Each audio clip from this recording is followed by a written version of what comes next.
ನಮಸ್ಕಾರ ಸ್ನೇಹಿತರೆ, ನಾನು ನಿಮ್ಮ ಹಿತೈಷಿ ಧನಲಕ್ಷ್ಮಿ ಕೃಷ್ಣ. ಈ ವಿಡಿಯೋದಲ್ಲಿ ತೋರಿಸ್ತಾ ಇರೋದು ಬಿಳಿಗಿರಿ ರಂಗಪ್ಪನ ಬೆಟ್ಟ, ಬಿಳಿಗಿರಿ ರಂಗನ ಬೆಟ್ಟ ಅಂತ ನೋಡಿ. ಹೊರಗಡೆ ಹೋಗ್ತಾ ಸ್ಟಾರ್ಟಿಂಗಲ್ಲಿ ಈ ರೀತಿಯಾಗಿ ನಾವು ನೋಡ್ಬೋದು. ನೋಡಿ, ಆನೆ ಇದೆ, ಕಾಡು ಇದು, ಅದಕ್ಕೆ ಈ ಥರ ಇದನ್ನು ಸೆಟಪ್ ಮಾಡಿದ್ದಾರೆ. ನೋಡಿ, ಹುಲಿ, ಚಿರತೆ ಈ ಥರ ಬೊಂಬೆ ಚಿತ್ರಗಳು ಮಾಡಿದ್ದಾರೆ. ಎಂಟ್ರೆನ್ಸಲ್ಲಿ ಈ ರೀತಿಯಾಗಿರುತ್ತೆ.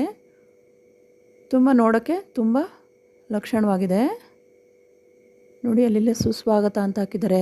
ಒಂದು ಎಮ್ಮೆ ಇದೆ, ಒಂದು ಆನೆ ಇದೆ. ಒಳಗಡೆ ಹೋಗೋಣ. ಎಷ್ಟು ಚೆನ್ನಾಗಿದೆ ಅಂದರೆ ಕಾಡು, ಆ ಮೈಂಡೇ ಒಂದು ಸ್ವಲ್ಪ ಪೀಸ್ಫುಲ್ಲಾಗಿ ಸ್ವಲ್ಪ ಹಿತವಾಗಿರುತ್ತೆ. ಆ ತಣ್ಣಗಿರೋ ಗಾಡಿ, ಆ ಮೋಡ, ಆ ಬೆಟ್ಟ, ಆ ಮರಗಿಡಗಳು ನೋಡೋದಕ್ಕೆ ತುಂಬ ಸುಂದರವಾಗಿರುತ್ತೆ. ಎಲ್ಲರೂ ಒಂದ್ಸತಿ ಒಮ್ಮೆ ಭೇಟಿ ಕೊಡಿ. ಬಿಳಿಗಿರಿ ರಂಗನ ಬೆಟ್ಟ ಇದು ತುಂಬ ಅದ್ಭುತವಾಗಿರುತ್ತೆ. ಸ್ವಲ್ಪ ದೂರ ನಾವು ಟ್ರಾಫಿಕ್ ಇಲ್ಲದಿರೋಂಥ ಜಾಗಗಳಲ್ಲಿ ಟ್ರಾವೆಲ್ ಮಾಡ್ಬೋದು. ತುಂಬ ವಿಶೇಷವಾಗಿದೆ. ಅಲ್ಲಲ್ಲಿ ನಾವು ನವಿಲುಗಳನ್ನ ನಾವು ನೋಡ್ಬೋದಾಗಿದೆ. ನಾವು ಹಾಗೇ ಹೋಗ್ತಾ ದಾರಿಯಲ್ಲಿ ಉದ್ದಕ್ಕೂ ಸ್ವಲ್ಪ ಲೆಂತ್ ಆಗಿದೆ. ನಾವು ಕಾಡಲ್ಲಿ ನೋಡ್ಕೊಂಡು ಹೋಗ್ಬೋದು. ಇಲ್ಲಿ 6 ಗಂಟೆ ನಂತರ ನಮಗೆ ವೆಹಿಕಲ್ನ ಒಳಗಡೆ ಆಗಲಿ ಹೊರಗಡೆ ಆಗಲಿ ಬಿಡಲ್ಲ. ಆದಷ್ಟು ನಾವು ಬೇಗ ಹೊರಡಬೇಕಾಗುತ್ತೆ. ಅಲ್ಲೇ ಸ್ಟೇ ಆಗೋರಿಗೆ ಅಲ್ಲಿ ಅನುಕೂಲ ಇದೆ. ಅಲ್ಲೇ ಉಳ್ಕೊಂಡಿದ್ದು ನಾವು ಬೆಳಗ್ಗೆ ಬರ್ಬೋದು. ಇದು ನೋಡಿ, ಬಿಳಿಗಿರಿ ರಂಗನ ಬೆಟ್ಟದ ಮೆಟ್ಟಿಲುಗಳು. ಇದು ಪಾದ. ನೋಡಿ, ಜನ ಎಲ್ಲ ಇಳಿದು ಬರ್ತಾ ಇದ್ದಾರೆ. ಒಬ್ಬರು ದಾಸಪ್ಪ ಕೂಡ ಅಲ್ಲಿ ನಿಂತಿದ್ದಾರೆ. ಬನ್ನಿ ಮೇಲೆ ಹೋಗೋಣ. ನಮ್ಮ ದೇವಸ್ಥಾನಗಳು ತುಂಬ ಪ್ರಸಿದ್ಧವಾದಂಥ ದೇವಸ್ಥಾನಗಳು, ಶಕ್ತಿಯುತವಾದಂಥ ದೇವಸ್ಥಾನಗಳು.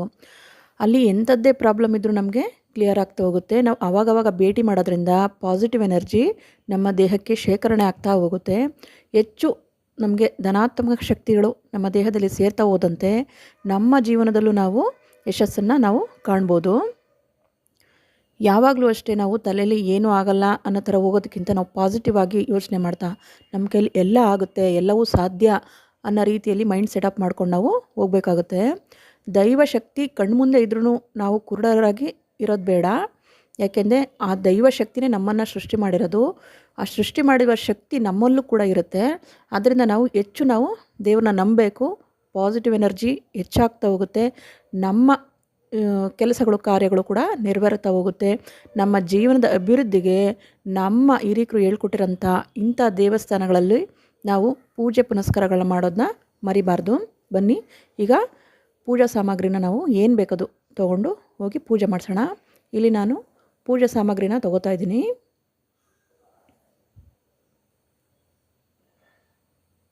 ನಿಮ್ಮ ಅನುಕೂಲಕ್ಕೆ ನಿಮಗೆ ಯಾವ ರೀತಿ ಪೂಜಾ ಸಾಮಾನು ಬೇಕೋ ಅದನ್ನು ನೀವು ಕೊಂಡ್ಕೋಬೋದು. ಇಲ್ಲಿ ತೆಂಗಿನಕಾಯಿ, ಗಂಧದ ಕಡ್ಡಿ, ಕರ್ಪೂರ, ಅರಿಶಿನ, ಕುಂಕುಮ ಅದು ಒಂದು ಸೆಟ್ ಥರ ಸಿಗುತ್ತೆ. ಮತ್ತು ಏನು ಬೇಡ ಅನ್ನೋರಿಗೆ ತುಳಸಿ ಹಾರ ತೊಗೊಂಡೋಗಿ ನಾವು ಕೊಟ್ಟು ಪೂಜೆ ಮಾಡಿಸ್ಬೋದು. ಇಲ್ಲ, ಎಲ್ಲವನ್ನು ಕೊಟ್ಟು ಸೇರಿಸಿ ನಾವು ಪೂಜೆ ಮಾಡಿಸೋದ್ರಿಂದ ತುಂಬ ಅನುಕೂಲ ಇದೆ. ನೋಡಿ, ಯಾರೋ ಹೋಗ್ತಾ ಇದ್ದಾರೆ, ನಾವು ಹೋಗೋಣ ಬನ್ನಿ. ಸುಮಾರು ಅಂಗಡಿಗಳಿದೆ ಇಲ್ಲಿ. ನೀವು ಯಾವ ಅಂಗಡಿ ಬೇಕು ನೋಡ್ಕೊಂಡು ನೀವು ತೊಗೋಬೋದು. ವಾತಾವರಣ ನೋಡಿ ಎಷ್ಟು ಚೆನ್ನಾಗಿದೆ. ಇಲ್ಲಿ ಮುಡುಕುತೊರೆ ಮಾಳಿಗೆ ಇದು ಊರೊಳಗಡೆ ಇಳಿದು ಹೋಗೋಕ್ಕೆ ಸ್ಥಳ ಮಾಡಿದ್ದಾರೆ. ಇಲ್ಲಿ ಮೆಟ್ಲುಗಳು ಮಾಡಿದ್ದಾರೆ. ಬನ್ನಿ ಒಳಗಡೆ ಹೋಗೋಣ.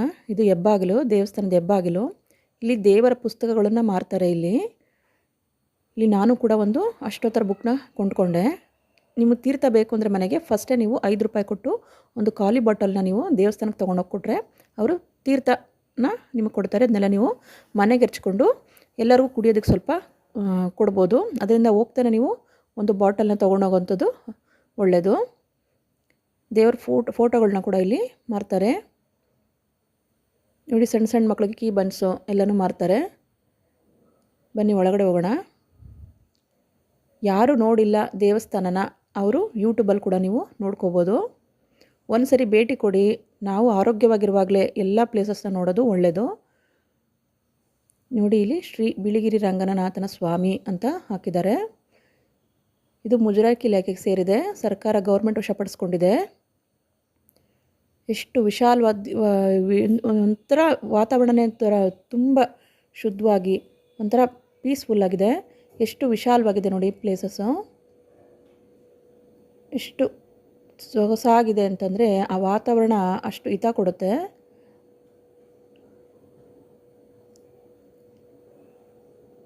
ಒಂದೊಂದು ದೇವಸ್ಥಾನದ ಗೋಡೆಗಳು ಕೂಡ ದೊಡ್ಡ ದೊಡ್ಡ ಕಲ್ಲುಗಳಿಂದನೇ ಕಟ್ಟಿದ್ದಾರೆ.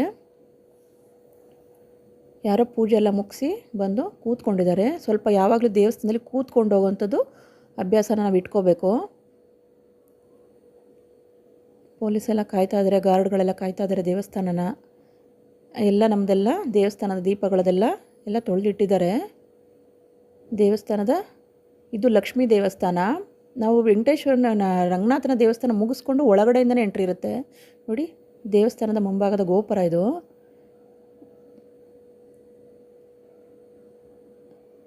ಎಷ್ಟು ಚೆನ್ನಾಗಿದೆ ನೋಡಿ ದೇವಸ್ಥಾನ. ಇದು ಲಕ್ಷ್ಮೀ ದೇವಸ್ಥಾನ. ನಾನು ಒಳಗಡೆಯಿಂದ ಬಂದು ತೋರಿಸ್ತೀನಿ.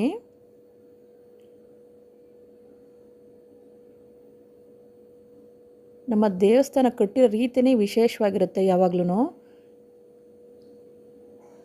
ಎಂಥದ್ದೇ ಇದು ಸಮಯ ಬಂದ್ರೂ, ಪ್ರಳಯಗಳಾದ್ರೂ ಈ ಥರ ಗೋಡೆಗಳು ಉಂಟೋಗಲ್ಲ. ಯುಗ ಯುಗಗಳಿಂದ ಕೂಡ ಇರುತ್ತೆ ನೋಡಿ.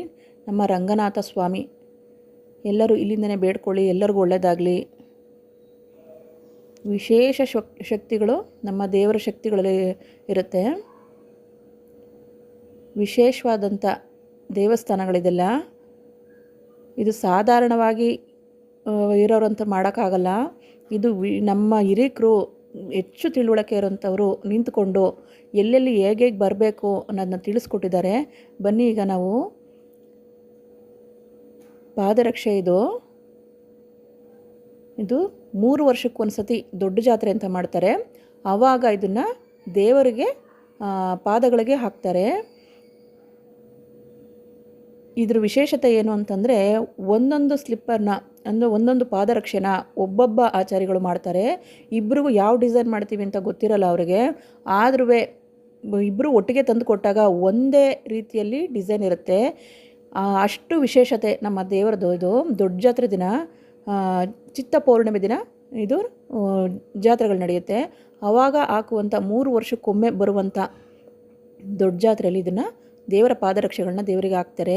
ಎಲ್ಲರೂ ನಮಸ್ಕಾರ ಮಾಡ್ಕೊಳ್ಳಿ. ನಾವು ನೋಡ್ತಾ ಇರೋದೇ ಒಂದು ಪುಣ್ಯ ಇದು. ಇಷ್ಟು ವಿಶೇಷತೆ ಅಂದರೆ ಒಬ್ಬೊಬ್ಬರು ಒಂದೊಂದು ಸಿಂಗಲ್ಲು ಅವರು ರೆಡಿ ಮಾಡೋಂಥದ್ದು. ಆ ಬಣ್ಣ ಆಗಲಿ, ಆ ಡಿಸೈನ್ ಆಗಲಿ ಎಲ್ಲವೂ ಕೂಡ ಮ್ಯಾಚ್ ಆಗುತ್ತೆ ದೇವಸ್ಥಾನಕ್ಕೆ ತಂದ ನಂತರ. ಅದೇ ನಮ್ಮ ವಿಶೇಷತೆ. ದೇವರುಗಳು ಯಾವ ರೀತಿಯಲ್ಲಿ ಅವರು ತೋರಿಸ್ತಾರೆ ಅಂದರೆ, ನಾನು ಇದ್ದೀನಿ ಅಂತ ಜನ ಅದನ್ನು ಗಮನಿಸಬೇಕಾಗಿದೆ. ದೇವರು ಬಂದು ಯಾವತ್ತೂ ಕೂಡ ಮಾತಾಡಲ್ಲ, ಮಾಡಿ ತೋರಿಸ್ತಾನೆ ಕೆಲಸನ. ಯಾವಾಗ್ಲೂ ನಾವು ಹೆಚ್ಚು ನಂಬಿಕೆ ದೇವರಲ್ಲಿಡೋದು ತುಂಬ ಒಳ್ಳೆಯದು. ಇವತ್ತಿನ ಕಾಲದಲ್ಲಿ ದೇವ್ರನ್ನ ನಂಬೋದು ತುಂಬ ಕಡಿಮೆ ಆಗಿಬಿಡ್ತಾ ಇದ್ದಾರೆ. ಎಷ್ಟು ಜೀವನ ಹಾಳು ಮಾಡ್ಕೋತಾ ಇದ್ದಾರೆ ಅಂದರೆ, ಸೃಷ್ಟಿ ಮಾಡಿದವನ್ನೇ ನಾವು ನಂಬಲ್ಲ ಅಂದರೆ ಎಷ್ಟು ವಿಪರ್ಯಾಸ ಅಲ್ವಾ? ಮನುಷ್ಯ ಸ್ವಾರ್ಥಿಯಾಗಿದ್ದಾನೆ ಅಂದರೆ ಇವತ್ತು ಆಯಸ್ಸು ಕೂಡ ಅಷ್ಟೇ ಕ್ಷಣಿಕ ಹೋಗ್ತಾ ಇದೆ. ಯಾವ ಕಾರಣಕ್ಕೆ ಅಂದರೆ, ಅವನು ಸೃಷ್ಟಿಸ್ತವನೇ ಅನ್ನೋಕ್ಕೆ ಶುರು ಮಾಡ್ತಾನೆ. ಯಾವ ಸೃಷ್ಟಿಯಲ್ಲಿ ನಾವಿದ್ದೀವಿ, ನಾವು ಯಾರ ಬಗ್ಗೆ ಮಾತಾಡ್ತಿದ್ದೀವಿ ಅನ್ನೋ ಗಮನ ಕೂಡ ಅವನಿಗಿಲ್ಲ. ಆದ್ದರಿಂದ ನಾನು ಏನು ಹೇಳ್ತೀನಿ ಅಂದರೆ, ದಯವಿಟ್ಟು ನಮ್ಮ ಹಿರಿಕರು ಪಾಲಿಸಿರೋಂಥ ಆಚರಣೆಗಳನ್ನ ಬಿಡಬೇಡಿ. ನಮ್ಮ ಮಕ್ಕಳಿಗೂ ಕೂಡ ಒಳ್ಳೆಯದಾಗಬೇಕಾಗಿದೆ. ಇವತ್ತೆಲ್ಲ 60-70 ವರ್ಷಕ್ಕೆ ಆಯಸ್ಸು ಮುಗ್ದೋಗ್ತಾ ಇದೆ. ದಯವಿಟ್ಟು ಆ ಥರ ಮಾಡ್ಕೋಬೇಡಿ.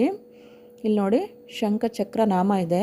ಅಲ್ಲಿ ಇದರೊಳಗಡೆ ಹೋದರೆ ನಾವು ಸ್ವಲ್ಪ ರೆಸ್ಟ್ ಮಾಡ್ಬೋದು. ಬೆಂಚ್ ಕಲ್ಲಿದೆ, ಎಲ್ಲ ಕೂತ್ಕೊಂಡು ನಾವು ಸ್ವಲ್ಪ ರೆಸ್ಟ್ ಮಾಡ್ಬೋದು. ವಾತಾವರಣ ಹಿತವಾಗಿದೆ. ಅಲ್ಲಿ ತಣ್ಣ ಗಾಳಿ ಬೀಸುತ್ತೆ. ಇಲ್ಲಿ ಕೂತ್ಕೊಂಡು ಏನಾರು ತಿನ್ನೋಂಥವ್ರು ತಿನ್ಬೋದು. ಸ್ವಲ್ಪ ಪ್ಲೇಸಸ್ ಮಾಡಿದ್ದಾರೆ ಕೂತ್ಕೊಂಡು ತಿನ್ನೋದಕ್ಕೆ ಮಾಡೋದಕ್ಕೆಲ್ಲ.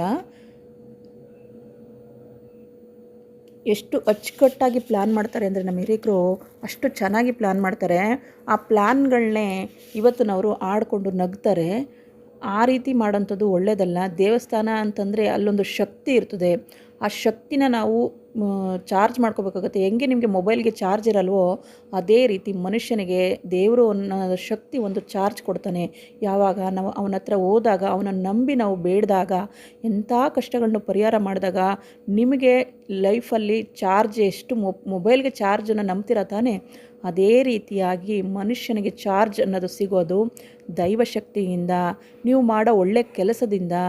ಆ ಆ ಒಳ್ಳೆ ಕೆಲಸ ಯಾವಾಗ್ಲೂ ಯಾರಿಗೂ ತೊಂದರೆ ಆಗಬಾರ್ದು, ಯಾವುದೇ ಕಾರಣಕ್ಕೂ ಯಾರಿಗೂ ವಂಚನೆಗಳನ್ನ ಮಾಡಬಾರ್ದು, ಯಾವುದೇ ಕಾರಣಕ್ಕೂ ಇನ್ನೊಬ್ರಿಗೆ ಅನ್ಯಾಯ ಮಾಡದೆ ಬದುಕ್ತಾ ಹೋದರೆ ದೇವರು ನಮಗೆ ಜೀವನದಲ್ಲಿ ಚಾರ್ಜ್ ಮಾಡ್ತಾ ಹೋಗ್ತಾನೆ. ಚಾರ್ಜ್ ಅಂದರೆ ಏನು ಅಂದ್ಕೊಂಡಿದ್ದೀರ, ನಮ್ಮ ಜೀವನನ ರೂಪಿಸ್ತಾ ಹೋಗ್ತಾನೆ ಒಳ್ಳೆ ರೀತಿಯಲ್ಲಿ. ಯಾರೇ ಎಂಥ ಕಷ್ಟ ಕೊಟ್ಟರು, ಎಂಥ ತೊಂದರೆಗಳು ಸಿಗಾಕ್ಸಿದ್ರು ದೇವರು ಕ್ಷಣ ಮಾತ್ರಕ್ಕೆ ಕೊನೆಗಳಿಗೆಲ್ಲಿ ಈಗ ನಮ್ಮ ಕೈ ಹಿಡಿದು ಎತ್ತಿಬಿಡ್ತಾನೆ. ಎಷ್ಟರ ಮಟ್ಟಿಗೇನೆ ಅಂದರೆ ಎದುರುಗಡೆ ಇರೋರಿಗೆ ಸವಾಲಾಕೋವರೆಗೂ ನಮ್ಮನ್ನ ಎತ್ತುತ್ತಾನೆ. ಅವ್ರಿಗಿಂತ 10 ಪಟ್ಟು ನಾವು ಗೌರವವಾಗಲಿ, ಆಸ್ತಿಲಾಗಲಿ, ಸಂಸಾರದಲ್ಲಾಗಲಿ, ಜೀವನದಲ್ಲಾಗಲಿ ಉನ್ನತ ಮಟ್ಟಕ್ಕೆ ನಾವು ಏರ್ತಾ ಹೋಗ್ತೀವಿ. ಯಾವತ್ತೂ ಕೂಡ ನಾವು ದೇವರಲ್ಲಿ ನಾವು ನಂಬಿಕೆ ಕಳ್ಕೋಬಾರ್ದು. ದೇವರು ನಿಮ್ಮ ಹತ್ರ ಮಾತಾಡಲ್ಲ ಅನ್ನೋದು ಮಾತ್ರಕ್ಕೆ ನಿಮಗೆ ದೇವರಿಲ್ಲ ಅಂತ ನೀವು ಅಂದ್ಕೊಂಡ್ರೆ ತಪ್ಪು ಮಾಹಿತಿ ನಿಮಗೆ ತಲುಪ್ತಾ ಇರೋದು. ನೀವು ಅನುಭವದಿಂದ ಕಣ್ಮುಚ್ಚಿ 2 ಸೆಕೆಂಡು ನೀವು ಯೋಚನೆ ಮಾಡಿ ನೋಡಿ. ನೀವು 10 ವರ್ಷ 15 ವರ್ಷದಿಂದ ಹೇಗಿದ್ರಿ, ಇವಾಗ ಹೇಗಿದ್ದೀರಾ? ನೀವು ನಂಬಿರೋರು ಯಾವ ರೀತಿ ಬದುಕ್ತಾ ಇರ್ತಾರೆ, ನಂಬದೇ ಇರೋರು ಯಾವ ರೀತಿ ಬದುಕ್ತಾ ಇರ್ತಾರೆ. ಕಾಟಾಚಾರಕ್ಕೆ ಮಾತಾಡೋದಲ್ಲ ದೇವ್ರ ವಿಚಾರದಲ್ಲಿ.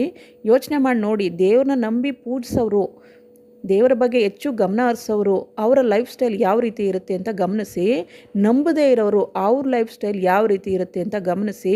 ಇಲ್ಲೇ ಸಿಕ್ಕತ್ತೆ ನಿಮಗೆ ಉತ್ತರ. ಎಲ್ಲೂ ಹೋಗಬೇಕಾಗಿಲ್ಲ. ನಮ್ಮ ಜೀವನಗಳನ್ನ ನೋಡ್ಕೊಂಡಾಗಲೇ ಅದು ಅರ್ಥ ಆಗ್ತಾ ಹೋಗುತ್ತೆ.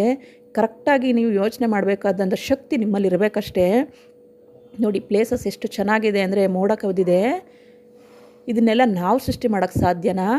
ದೈವಶಕ್ತಿ ಇರೋದ್ರಿಂದನಲ್ವ ಈ ಮೋಡ, ಗಾಳಿ, ಕಾಡು, ಬೆಟ್ಟ, ಗುಡ್ಡ. ಇದು ಅವನ ಮನೆ. ನಾವು ಬಂದೋಗೋ ಗೆಸ್ಟ್ ಅಷ್ಟೇ ಹೊರತು ಇಲ್ಲಿ ನಾವು ಯಾವುದೋ ಹೊತ್ತು ಪರ್ಮನೆಂಟ್ ಆಗಿರೋಕ್ಕಾಗಲ್ಲ. ನಾವು ಅವನ ಮನೆಗೆ ಬಂದ ಮೇಲೆ ಅವನು ಏನು ಕೆಲಸ ನಮ್ಗೆ ಹೇಳಿದ್ದಾನೆ, ನಮ್ಮ ಕೈಲಿ ಏನು ಆಗಬೇಕು ಅಲ್ಲಿ ಅದನ್ನು ನಾವು ಮಾಡ್ಕೋಬೇಕೇ ಹೊರತು ಇನ್ನೊಬ್ರಿಗೆ ತೊಂದರೆ ಕೊಡಬಾರ್ದು. ಅವರು ನಮ್ಮ ಥರನೇ ಬೇಕಾದಷ್ಟು ಗೆಸ್ಟ್ಗಳನ್ನ ಕರೆಸ್ಕೊಂಡಿರ್ತಾನೆ. ಆ ಗೆಸ್ಟ್ಗಳಿಗೆ ನಾವು ಈಗ ಮನೆಗಳಲ್ಲಿ ಗೆಸ್ಟ್ ಕರೆಸ್ತೀವಿ. ಅವ್ರಿಗೆ ನಮ್ಗೆ ನಾನಾ ಥರ ಗೆಸ್ಟ್ ಬರ್ತಾರೆ ಎಲ್ಲ ಕಡೆಯಿಂದನೂ. ಒಬ್ರಿಗೆ ಅವಮಾನ ಮಾಡಿದ್ರೆ ಇನ್ನೊಬ್ಬ ಗೆಸ್ಟ್ ಬಂದರು ನಮಗೆ ಬೇಜಾರಾಗುತ್ತಲ್ವ. ಅದೇ ರೀತಿಯಾಗಿ ದೇವರು ಕೂಡ ಅವನ ಮನೆಗೆ ಅವನಿಗೆ ಯಾರು ಬೇಕು ಎಲ್ಲರನ್ನೂ ಕರೆಸ್ಕೊಂಡಿರ್ತಾನೆ. ನಾವು ಒಬ್ರಿಗೊಬ್ರಿಗೂ ತೊಂದರೆ ಕೊಟ್ಕೊಂಡು ಏನೋ ಅಂದ್ಕೊಂಡು ಆಡಿಕೊಂಡು ಇದೆಲ್ಲ ಮಾಡ್ತಾ ಕೂತ್ಕೊಂಡ್ರೆ, ಮೋಸ, ದಗ, ವಂಚನೆ ಇದನ್ನೆಲ್ಲ ಮಾಡ್ತಾ ಕೂತ್ಕೊಂಡ್ರೆ ಏನಾಗುತ್ತೆ ಪರಿಸ್ಥಿತಿ? ದೇವರು ಶಿಕ್ಷೆ ಕೊಡ್ತಾನೆ. ಒಳ್ಳೆಯವ್ರ ತಂಟೆಗೆ ಹೋದಾಗ ಏನು ಮಾಡ್ತಾನೆ? ಶಿಕ್ಷೆ ಕೊಡ್ತಾನೆ. ಅದನ್ನು ಗಮನದಲ್ಲಿಟ್ಕೊಳ್ಳಿ. ಶಿಕ್ಷೆ ಅಂದರೆ ಏನು? ಒಂದು ಏಟು ಹೊಡೆದು ಬಿಟ್ಬಿಡ್ತಾನೆ ಅಂದ್ಕೊಂಡಿದ್ದೀರಾ? ಜೀವನದ ಮೇಲೆ ಏಟು ಹೊಡಿತಾನೆ. ಸಂಪಾದನೆ ಹೋಗುತ್ತೆ, ಮಕ್ಕಳು ಕೈ ತಪ್ಪು ಹೋಗ್ತಾರೆ, ಜೀವನ ಎಷ್ಟು ಕಷ್ಟ ಸಿಗಾಕೊಳ್ಳುತ್ತೆ ಅಂತಂದರೆ ಭಯಂಕರವಾದ ಏಟು ಕೊಡ್ತಾನೆ. ಅದರಿಂದ ಎಚ್ಚರಿಕೆಯಿಂದ ಗಮನ ಇಟ್ಟು ನಡೀರಿ ಜೀವನದಲ್ಲಿ. ಮೋಸ, ದಗ, ವಂಚನೆ, ಕಳ್ತನ ಈ ಥರ ಎಲ್ಲ ಮಾಡೋಕ್ಕೆ ಹೋಗಬೇಡಿ. ನಿಯತ್ತಾಗಿ ದುಡಿದಿದ್ರಲ್ಲಿ ಇವತ್ತು 10 ರೂಪಾಯಿ ಸಂಪಾದನೆ ಮಾಡಿದ್ರೆ ಅದರಲ್ಲೇ ಜೀವನ ಮಾಡಿ. ಖಂಡಿತವಾಗ್ಲೂ ನೀವು ಮುಂದಕ್ಕೊಂದಿನ ಇವತ್ತು 10 ರೂಪಾಯಿ ಆದವ್ರಿಗೆ 100 ರೂಪಾಯಿ ಸಂಪಾದನೆ ಆಗೋದು ಗ್ಯಾರಂಟಿ. ಯಾವಾಗ ನಿಮ್ಮ ಕೆಲಸಗಳನ್ನ ನೀವು ಕರೆಕ್ಟಾಗಿ ಮಾಡಿದಾಗ, ಕರೆಕ್ಟಾಗಿ ಜೀವನನ ನಡೆಸಿದಾಗ ನಿಮಗೆ ಅನುಕೂಲನ ಕೊಡ್ತಾ ಹೋಗ್ತಾನೆ.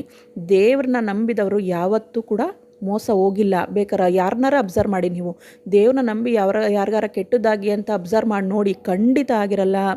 ಅಕಸ್ಮಾತ್ ಆಗಿದ್ರೂ ಆ ಕ್ಷಣಿಕ ಅಷ್ಟೇ. ಅದು ಖಂಡಿತವಾಗ್ಲೂ ಜಯ ಸಿಕ್ಕೋದು ದೈವಶಕ್ತಿ. ಅವರು ದೈವನ ನಂಬಿದ್ದಾರೆ ಅಂತಂದರೆ ಅವರು ಕಾಟಾಚಾರಕ್ಕೆ ನಂಬಿದರೆ ಬೇರೆ ಮೇಲ್ನೋಟಕ್ಕೆ ಮಾತ್ರ ಹೇಳ್ತಾಯಿದ್ರೆ ಅಲ್ಲ. ಅವರು ಪರಿಪೂರ್ಣವಾಗಿ ಯಾರಿಗೂ ಮೋಸ, ದಗ, ವಂಚನೆ ಮಾಡ್ದೇ, ಯಾರಿಗೂ ಅನ್ಯಾಯ ಮಾಡ್ದೇ ದೈವಶಕ್ತಿನ ನಂಬಿಕೊಂಡು ಬದುಕ್ತಿರೋರಾದರೆ ಆ ವಿಶೇಷ ಗುಣಗಳು ಅವರಲ್ಲಿದ್ದರೆ ಅವರ ಜೀವನದ ಶೈಲಿನೇ ಬೇರೆಯಾಗಿರುತ್ತೆ. ಅವರ ಒಂದೊಂದು ಮಾತು ಕೂಡ ಶಾಪವಾಗಿ ತಿರುಗಿಬಿಡುತ್ತೆ. ಅವ್ರ ಹತ್ರ ಎಲ್ಲ ಅನಿಸ್ಕೊಳ್ಳೋಕೆ ಹೋಗ್ಬಾರ್ದು. ಯಾವತ್ತೂ ಅವ್ರನ್ನ ಆಡ್ಕೊಳ್ಳೋಕೆ ಹೋಗ್ಬಾರ್ದು. ನಾವು ನಮ್ಮ ಪಾಡಿಗೆ ನಿಮ್ಮ ಕೈಲಿ ಮಾಡೋಕ್ಕಾಗಲ್ವ ಅಷ್ಟು ಸೈಲೆಂಟಾಗಿದ್ಬಿಡಿ. ಸುಮ್ಮನೆ ಅಂದು ಜೀವನನ ಹಾಳು ಮಾಡ್ಕೊಬೇಡಿ. ಅವ್ರು ಹಾಕೋ ಒಂದು ಕಣ್ಣೀರು, ಒಂದು ಹನಿ ಕಣ್ಣೀರು, ಒಂದು ಮಾತು ಯಾವ ರೀತಿ ಅದು ಮುಟ್ಟುತ್ತೆ ಅಂತಂದರೆ ಅವರು ತಡ್ಕೊಳಕ್ಕಾಗಲ್ಲ. ಆ ಮಟ್ಟದಲ್ಲಿ ಹೇಳಿರ್ತಾರೆ. ಯಾಕೆಂದರೆ ಅಷ್ಟು ಪೇಷನ್ಸ್ ಬಂದುಬಿಟ್ಟಿರುತ್ತೆ ಅವ್ರಿಗೆ ಜೀವನದಲ್ಲಿ. ದೇವರ ಪೂಜೆ ನಾಮಗಳು, ಲಕ್ಷ್ಮೀ ಸ್ತೋತ್ರ ಆಗಲಿ, ದುರ್ಗಾ ಸ್ತೋತ್ರ ಆಗಲಿ, ವೆಂಕಟೇಶ್ವರನ ಸ್ತೋತ್ರಗಳಲ್ಲಿ ಯಾವುದೇ ಅವರ ಪಠನೆಗಳನ್ನ ಮಾಡ್ತಾ ಅವ್ರ ಎನರ್ಜಿಸ್ ಜಾಸ್ತಿ ಆಗಿರುತ್ತೆ ಬಾಡಿಲಿ. ಅವರ ಆತ್ಮಕ್ಕೆ ಬಲ ಅನ್ನೋದು ಹೆಚ್ಚಾಗಿರುತ್ತೆ. ಅವರ ಆತ್ಮ ಬಲ ಜಾಸ್ತಿ ಇರುತ್ತೆ. ಎಚ್ಚರಿಕೆ ವಹಿಸಿ ಅಂಥವ್ರನ್ನ ಅನ್ನಬೇಡಿ. ಇನ್ನು ಪೂಜಾರಿಗಳ ವಿಚಾರಕ್ಕೆ ಬಂದಾಗ, ದೇವಸ್ಥಾನದಲ್ಲಿ ನಿಮ್ಗೆ ಇಷ್ಟ ಇತ್ತು ಅಂದರೆ ತಟ್ಟೆಗೆ ಮಂಗಳಾರತಿಗೆ ದುಡ್ಡು ಹಾಕ್ಬೋದು. ಇಲ್ಲ ಅಂತಂದರೆ ಯಾರೂ ಒತ್ತಾಯ ಮಾಡಲ್ಲ ನಿಮ್ಮನ್ನ. ಅವ್ರನ್ನ ದುಡ್ಡುಗೋಸ್ಕರ ಚಿಲ್ಲರೆ ಕಾಸಿಗೋಸ್ಕರ ಮಾಡ್ತಾರೆ ಅನ್ನೋದಾಗಲಿ, ಯಾಕೆ ಪ್ರತಿನಿತ್ಯ ಅವರು ಪೂಜೆ ಪುನಸ್ಕಾರ ಮಾಡ್ತಾರೆ. ಹಾಕೋದು ಬಿಡೋದು ನಿಮಗೆ ಸೇರ್ಪಟ್ಟಿದ್ದು. ಅವರೇನು ಹಾಕಿ ಅಂತ ಹೇಳಲ್ಲ. ನಿಮ್ಗೆ ಇಷ್ಟ ಇದ್ದರೆ ಹಾಕಿ, ಇಲ್ಲ ಅವ್ರನ್ನೇನಾರು ಅನ್ನೋದು ಅವರು ಒಂದು ಕ್ಷಣ ಬೇಜಾರು ಮಾಡಿಕೊಂಡ್ರು ಅದು ಶಾಪವಾಗಿ ತಿರುಗುತ್ತೆ. ಯಾಕೆ ಅಂದರೆ ಪ್ರತಿನಿತ್ಯವೂ ಅವರು ದೇವರ ಸೇವೆಯಲ್ಲೇ ಮುಳುಗಿರ್ತಾರೆ. ದೇವರ ಸೇವೆಯಲ್ಲೇ ನಾನು ಎಲ್ಲರಿಗೂ ಹೇಳ್ತಾ ಇಲ್ಲ, ಕೆಲವೊಂದು ಪೂಜಾರಿಗಳು ನಿಮ್ಗೆ ಹಂಗೆ ಮಾಡ್ಬೋದು, ನಿಮ್ಗೆ ಹಂಗೆ ಅನಿಸಿರ್ಬೋದು. ಆದರೆ ಎಲ್ಲರೂ ಹಾಗೆ ಇರಲ್ಲ. ಅವ್ರಿಗೂ ಬೆಲೆ ಕೊಡಿ. ಅವರು ಬೇರೆ ಕೆಲಸಗಳು ಮಾಡ್ಬೋದಾಗಿತ್ತು, ಆದರೆ ಅವರು ಪರಂಪರೆಯಾಗಿ ಬಂದಿರುತ್ತೆ. ನಮ್ಮ ದೇಶದಲ್ಲಿ ಎಲ್ಲ ದೇವಸ್ಥಾನಗಳಲ್ಲೂ ಪೂಜಾರಿ ನಾವು ಹೋಗಿ ಮಾಡೋಕ್ಕಾಗತ್ತಾ?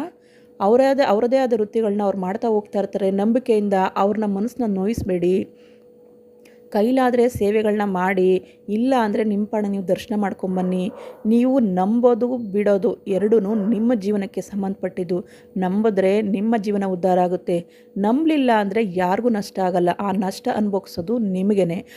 ನಮ್ಮ ದೇಶಗಳಲ್ಲಿ ಅನೇಕ ದೇವಸ್ಥಾನಗಳಿದೆ. ಎಂಥ ಪ್ರಬಲವಾಗಿದೆ ಅಂತಂದರೆ ಅಷ್ಟು ಶಕ್ತಿಯುತವಾಗಿದೆ. ಈ ಥರ ದೇವಸ್ಥಾನಗಳನ್ನ ನಮ್ಮ ಹಿರಿಕರು ನಂಬಿರೋದಕ್ಕೆ ಇಂಥ ದೇವಸ್ಥಾನಗಳನ್ನ, ಈ ಥರ ಒಂದೊಂದು ಗೋಡೆಗಳನ್ನ ನೋಡಿ ಯಾವ ರೀತಿ ಕಟ್ಟಿದ್ದಾರೆ ಅಂತ. ಈ ರೀತಿ ನಾವು ಕಟ್ಟೋಕ್ಕೆ ಸಾಧ್ಯನಾ?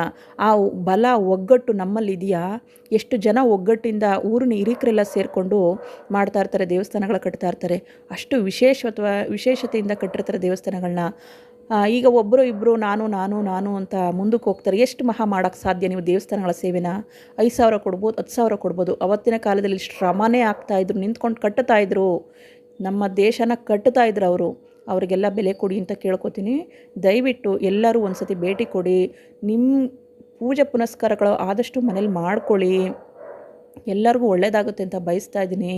ನೀವು ಏನೂ ಮಾಡ್ದೇ ಕೂತಲ್ಲೇ ಎಲ್ಲ ಒಳ್ಳೇದಾಗಬೇಕಂದ್ರೆ ಯಾವುದೂ ಸಾಧ್ಯ ಇಲ್ಲ. ದೇವರೇ ನಿಮ್ಮ ಮನೆಗೆ ಬರಬೇಕು, ಇಲ್ಲಾಂದರೆ ದೇವ್ರ ಹತ್ರ ನೀವು ಹೋಗಬೇಕು. ಎರಡರಲ್ಲೊಂದು ಮಾಡಿ. ಆವಾಗವಾಗ ಭೇಟಿ ಮಾಡಿ ನಿಮ್ಮ ಕೈಲಾದಷ್ಟು ಅರ್ಚನೆಗಳು, ಸ್ತೋತ್ರಗಳನ್ನ, ಪಠಣೆಗಳನ್ನ ಮಾಡ್ತಾ ಹೋಗಿ. ಮಹಾವಿಷ್ಣು ಯಾವತ್ತೂ ಕೈ ಬಿಡಲ್ಲ. ನಮ್ಮ ಜೀವನ ನಡೆಸೋನೇ ಅವನು. ನೋಡಿ, ಇಲ್ಲಿ ನಾಗರಕಲ್ಲು ಕೂಡ ಇದೆ. ಇದು ಊರನ್ನ ನೋಡೋದಕ್ಕೆ ಅಲ್ಲಿ ಸ್ವಲ್ಪ ಸ್ಪೇಸ್ ಕೊಟ್ಟಿದ್ದಾರೆ. ನಾವಲ್ಲಿ ನೋಡ್ಬೋದು ನಿಂತ್ಕೊಂಡು.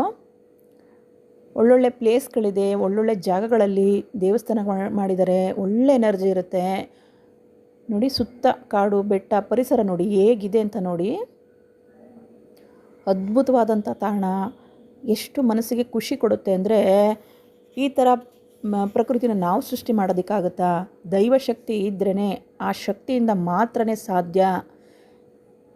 ಇಲ್ಲಿ ಊರೊಳಗಡೆ ಹೋಗೋದಕ್ಕೆ ಸ್ವಲ್ಪ ಜಾಗ ಇದೆ, ಮೆಟ್ಲುಗಳು ಮಾಡಿದ್ದಾರೆ. ಏನೋ ರೋಡ್ ಕೂಡ ರೆಡಿ ಮಾಡ್ತಾ ಇದ್ದಾರೆ. ನಮ್ಮ ಸಂಸ್ಕೃತಿನ, ನಮ್ಮ ಸಂಸ್ಕಾರನ ನಾವು ಬೆಳೆಸಬೇಕೇ ಹೊರತು ನಾವೇ ಅಲ್ಲಿ ಏನೋ ಅಂದ್ಕೊಂಡು, ಏನೋ ಹೇಳಿ, ಏನೋ ಮಾಡಿ, ದೇವ್ರನ್ನ ನಂಬೆಲ್ಲ, ದೇವರಿಲ್ಲ ಅಂತ ಏನೇನೋ ಹೇಳಿ ದಯವಿಟ್ಟು ಹಾಳು ಮಾಡಬೇಡಿ. ಎಷ್ಟೋ ಜನ ನಮ್ಮ ಧರ್ಮನ ತುಳಿಯೋದಕ್ಕೆ ನಿಂತಿದ್ದಾರೆ. ಅದಕ್ಕೆ ಅವಕಾಶ ಕೊಡ್ಬಿಡಿ ಅಂತ ಕೇಳ್ಕೊತೀನಿ. ಎಲ್ಲರೂ ಒಂದು ಸತಿ ದೇವ್ರ ದರ್ಶನ ಮಾಡಿ. ಗಣಪತಿ ಇದ್ದಾರೆ ನೋಡಿ, ಗಣಪತಿಗೆ ಒಂದು ನಮಸ್ಕಾರ ಮಾಡಿ. ಎಷ್ಟೊಂದು ಜನ ಬಂದು ಹೋಗ್ತಾ ಇರ್ತಾರೆ ನೋಡಿ. ನೆಲಕ್ಕೂ ಕೂಡ ಅಷ್ಟು ದೊಡ್ಡ ದೊಡ್ಡ ಕಲ್ಲುಗಳು ಹಾಕಿದ್ದಾರೆ. ಒಂದು ಸರಿ ವಿಸಿಟ್ ಮಾಡಿ. ದೇವಸ್ಥಾನ ಈ ರೀತಿಯಾಗಿದೆ. ತುಂಬ ಒಳ್ಳೆ ವಾತಾವರಣ, ತುಂಬ ಶಕ್ತಿ ಇರುವಂಥ ವಾತಾವರಣ.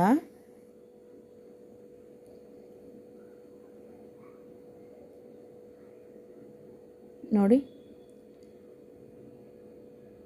ಯಾವಾಗಲೂ ಅಷ್ಟೇ ನಾವು ನೋಡಿ, ಇಷ್ಟು ದೊಡ್ಡ ದೀಪಗಳು ಎಷ್ಟು ವರ್ಷಗಳಿಂದ ಇದೆ ಅಂತಂದರೆ ಅಷ್ಟು ವರ್ಷಗಳಿಂದ ಇರುತ್ತೆ. ಯಾವುದೇ ಆಚರಣೆಗಳಿದೆ, ಯಾವುದೇ ಶಕ್ತಿ ಇಲ್ಲದೆ ಇದನ್ನೆಲ್ಲ ಮಾಡ್ತಾರೆ. ಅವರು ಕೆಲಸ ಇರಲಿಲ್ಲ ಅಂತ ಮಾಡ್ತಾಯಿದ್ದಾರಾ? ಖಂಡಿತ ಇಲ್ಲ. ನಮ್ಮ ದೇವಸ್ಥಾನಗಳಲ್ಲಿ ಅಷ್ಟು ಶಕ್ತಿ ಇರೋದಕ್ಕೇ ಇಷ್ಟು ಸಂಪತ್ತು ನಮ್ಮ ದೇಶದಲ್ಲಿದೆ.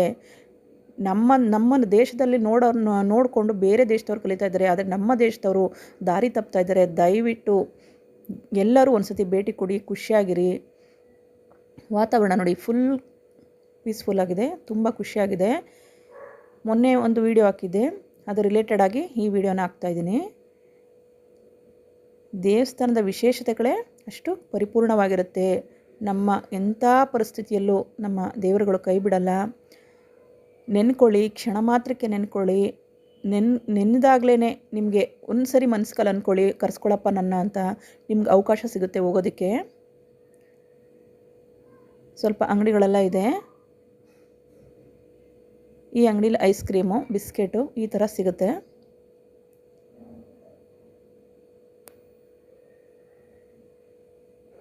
ಖುಷಿಯಿಂದ ಹೋಗಿ ಎಲ್ಲರೂ ಸಂಸಾರ ಸಮೇತ ಹೋಗಿ ಖುಷಿಯಾಗಿ ಬನ್ನಿ. ಜೀವನನ ಸರಳವಾಗಿ ನೋಡಿ. ನಾನು ಏನೋ ಸಾಧಿಸಿದ್ದೀನಿ ಅನ್ನೋ ಕಾರಣಕ್ಕೋಸ್ಕರ ಎಲ್ಲ ಖುಷಿನೂ ಕಳ್ಕೊಬೇಡಿ. ಸಂಸಾರದ ಜೊತೆ ಸಂತೋಷವಾಗಿ ಹೋಗಿ ಖುಷಿಯಾಗಿ ಬಂದಾಗ ಆ ಅನುಭವನೇ ಹೇಳುತ್ತೆ ನಿಮಗೆ ಏನು ಕೊಡ್ತು ನಿಮಗೆ ಜೀವನಕ್ಕೆ ಅಂತ. ಆ ಖುಷಿ ಆ ಟೈಮಲ್ಲಿ ನಿಮ್ಮ ಮನಸ್ಸಿಗೆ ಯಾವ ರೀತಿ ಮನಸ್ಸು ಎಷ್ಟು ಒಂಥರ ಹೂ ಅರಳಿದಾಗ ಅರಳ್ತಾ ಇರ್ತದೆ, ಅಷ್ಟು ಖುಷಿಯಿಂದ ಇರುತ್ತೆ. ಎಲ್ಲರೂ ಒಗ್ಗಟ್ಟಾಗಿ ಹೋಗಿ ಅಂತ ಕೇಳ್ಕೊತೀನಿ.